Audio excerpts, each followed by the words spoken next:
A grand jury in the U.S. state of New York has ruled not to prosecute a white police officer who killed an unarmed black man with an illegal chokehold.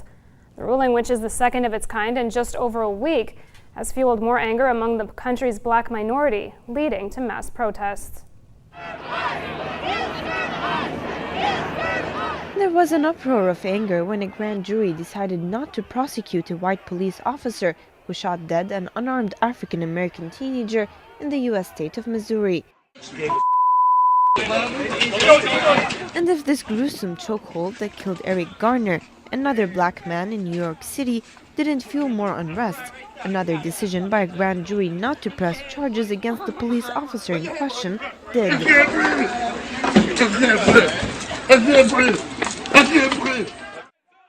Thousands massed in New York to denounce the ruling and police brutality that continues to go unpunished. Eric, a 43-year-old father of 6, was accused of illegally selling cigarettes on July 17th, when police officers tackled him and put him in a chokehold. Police said he had been resisting arrest. His mother was shocked by the decision. I am truly disappointed in the grand jury's decision this evening. I don't know what video they were looking at. Evidently, it wasn't the same one that the rest of the world was looking at. You know, how could we put our trust in the justice system when they fail us like this? The protests quickly spread across America from the capital, Washington, D.C. to Oakland. The whole thing's on camera. We know Eric Garner was murdered. The use of a chokehold was outlawed in 1993. So it's been 21 years since it was deemed an illegal maneuver, and yet the police are still not going to be having a trial. The justice right now is ridiculous. They're showing no peace to people. They're supposed to be taking care of us, but they're not doing the right thing. They're against us right now. They're not showing no love to us. They're supposed to be a family. We're not being a family right now. But that's not really sad thing. It's really sad.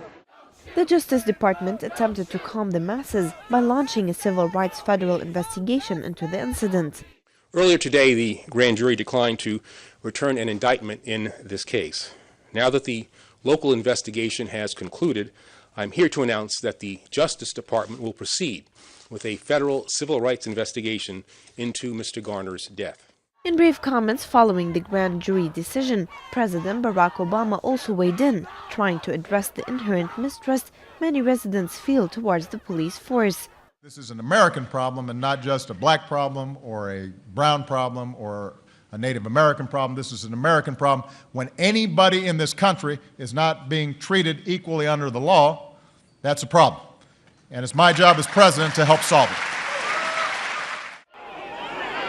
It seems that unarmed civilians are being killed and the murderers are walking the streets with impunity in the U.S. Indeed, this is an American problem, but one that lies in the justice system and not the people who are calling for it. Boston-based political analyst Daniel Patrick Welch joins us now via Skype for more perspective on that. Daniel, in light of today's events, do these protests have the potential to spread further across the United States, or will they just sort of die down like those over the Michael Brown death? Well, first of all, I wouldn't say that those over the Michael Brown death have died down, but I think that this has the potential to be a really huge conflagration, and I'll tell you why. There is no reform that can address this. There is nothing that the system can say. Here's what we're saying. Don't kill our children. It is completely non-negotiable demand. It's not a civil rights movement. It is a direct confrontation, a direct challenge to the suppressive power of this repressive police state and its monopoly on the use of force. It's really the embryonic start of an anti-fascist movement if it grows, and I think that it can't help but grow because our backs are against the wall. This is something that is puts it in perspective.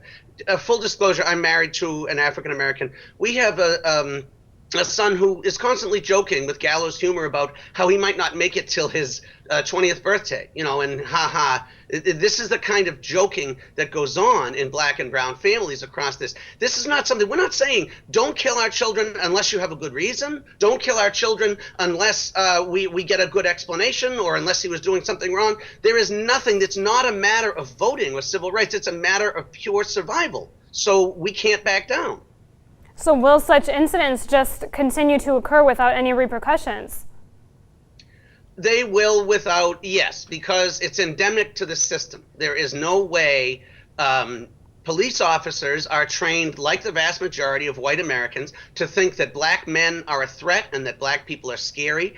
Studies show that black men are always deemed to be older than they are by outside observers, especially white observers, and that the demonization of black people, as you can see in all of these reports, Eric Garner's murderer saying, he didn't realize that he was killing him because it's not a human being. Darren Wilson, the cop who murdered Michael Brown, said he was a demon and he was like Hulk Hogan. Some cop in Milwaukee who shot a mentally ill guy in the back said he was so big and strong. It turns out he was my height, my size, 5'7", 169. This is a problem with perception on the part of the white community that is not going to go away.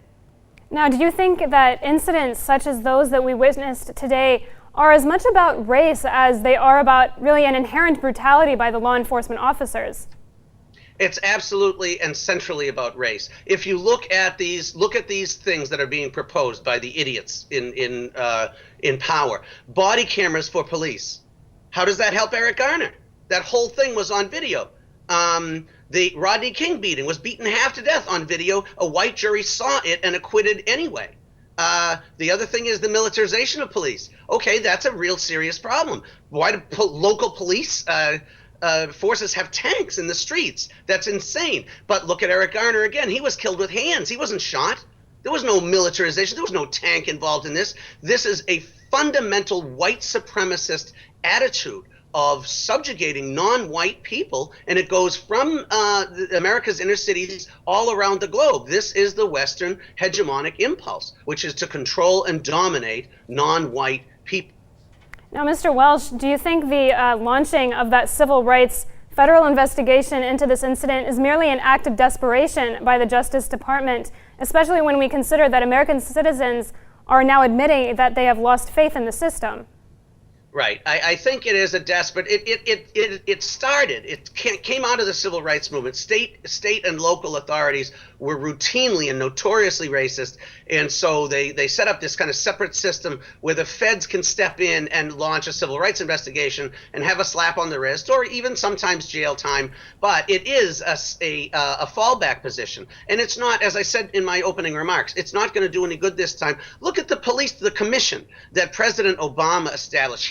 He establishes this commission to look into this and appoints Charles Ramsey. Charles Ramsey is the chief of police in Philadelphia, which is a notoriously racist police force going back 100 years, who terrorized Washington, D.C. and was sued for millions and millions of dollars because of the violence and the brutality that he oversaw in that district. And he's the guy that is going to be handpicked to lead some sort of investigation into police misconduct. It's a farce and a fraud, and people are starting to realize it, and that's why we can't back down.